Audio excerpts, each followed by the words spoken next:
Hey guys, okay, so today I'm going to show you how to make the Reese bass that you've just heard in this track.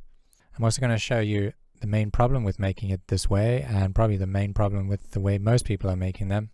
And then I'm going to show you a really cool solution using additive synthesis in another synthesizer that will solve that problem. Let's go. Okay, so my typical way to make this kind of a Reese bass is by taking two sine waves and detuning them slightly. And then using one of these sync modes to kind of warp the waveform and give it additional harmonics. And then you get a sound like this.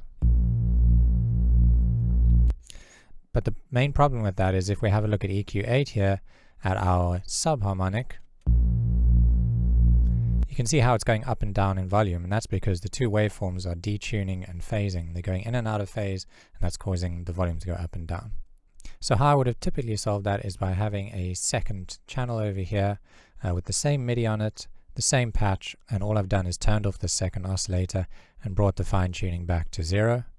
And that gives us a nice sub, a nice clean sub, and you can see here on the EQ8, it's a nice stable sub. And then all I've done is taken out the high end from this one and removed the sub bass from our mid bass over here using Pro Q3. I've just scooped out, or I've just removed everything below 100. So we're just left with these mid-range frequencies. Okay, so that's one solution, but let's check out a better solution. And here we have pigments. Okay, so the harmonic engine uses a type of synthesis called additive synthesis. And with additive synthesis, we typically start with a single sine wave, and then we start to add partials or harmonics to it. So here I can increase the amount. I'm just going to set the maximum limit to 8 here.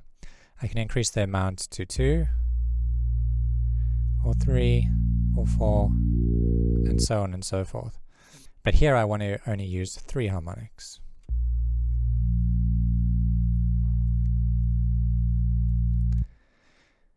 Okay, so now what we want to do is take these top 2 harmonics and bring them close together in pitch, and that's going to cause them to start phasing, and that's going to give us that really nice Reese bass sound, but it's not going to affect the sub, so we don't need to make a separate sub for it.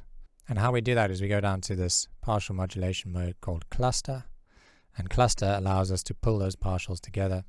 So we select what position we want to start pulling partials together, and we're going to do it at position 2 at the second harmonic. And then we're going to select how many partials we want to pull together. So here we want to pull the top 2 partials together, and then we can start using the density to pull them together.